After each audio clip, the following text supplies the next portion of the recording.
ব্রাহ্মণবাড়িয়া জেলা আওয়ামী লীগের পূর্ণাঙ্গ কমিটির প্রথম সভা অনুষ্ঠিত হয়েছে। মঙ্গলবার ৯ জুলাই বিকেলে জেলা শিল্পকলা একাডেমির মিলনায়তনে এই সভার আয়োজন করা হয়। এতে সভাপতিত্ব করেন জেলা আওয়ামী লীগের সভাপতি ও গৃহায়ন গণপূর্ত মন্ত্রী ওবায়দুল মুক্তাদির চৌধুরী। প্রথম সভায় উপস্থিত ছিলেন ব্রাহ্মণবাড়িয়া ১ আসনের সংসদ সদস্য সৈয়দ এস.কে ইকরামুজ্জামান, ব্রাহ্মণবাড়িয়া ২ আসনের সংসদ সদস্য ও জেলা আওয়ামী লীগের সদস্য মোহাম্মদ মঈনুদ্দিন মঈন, সংরক্ষিত মহিলা আসনের সংসদ সদস্য ও জেলা আওয়ামী লীগের উপদেষ্টা আরমা দত্ত, ব্রাহ্মণবাড়িয়া পৌরসভার মেয়র ও জেলা আওয়ামী লীগের সহসভাপতি নায়ার কবির, সিনিয়র সহসভাপতি মোহাম্মদ হেলাল উদ্দিন, কামরুজ্জামান আনসারী, মোহাম্মদ শাহজাহান আলম সাজু ও জেলা আওয়ামী লীগের সাধারণ সম্পাদক মাহবুবুল বারী চৌধুরী মন্টু, আরো অনেকেই। সভায় আলোচ্য বিষয় সম্পর্কে জেলা আওয়ামী লীগের উপদপ্তর সম্পাদক সুজন দত্ত জানান,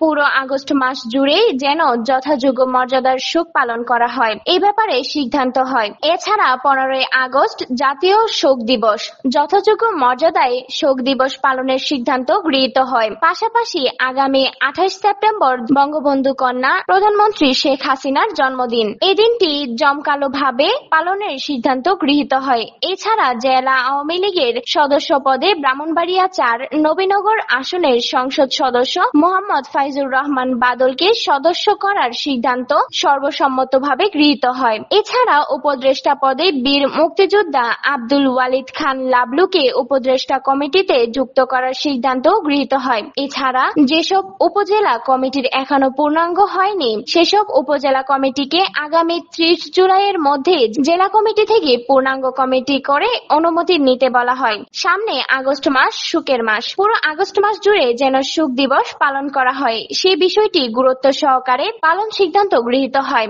এছাড়া আগামী ২৮ সেপ্টেম্বর প্রধানমন্ত্রী বঙ্গবন্ধু কন্যা শেখ হাসিনার জন্মদিন, সেই জন্মদিনে অনুষ্ঠানটি জাঁকজমকভাবে পালনের সিদ্ধান্ত গৃহীত হয়। তিনি আরো জানান, সরাইল, নাসিরনগর, আখাউড়া, সুগঞ্জ উপজেলা কমিটি এখনো পূর্ণাঙ্গ হয়নি। আগামী ৩০ জুলাইয়ের মধ্যে পূর্ণাঙ্গ কমিটি করে জেলা আওয়ামী লীগ থেকে অনুমতি নিতে বলা হয়েছে।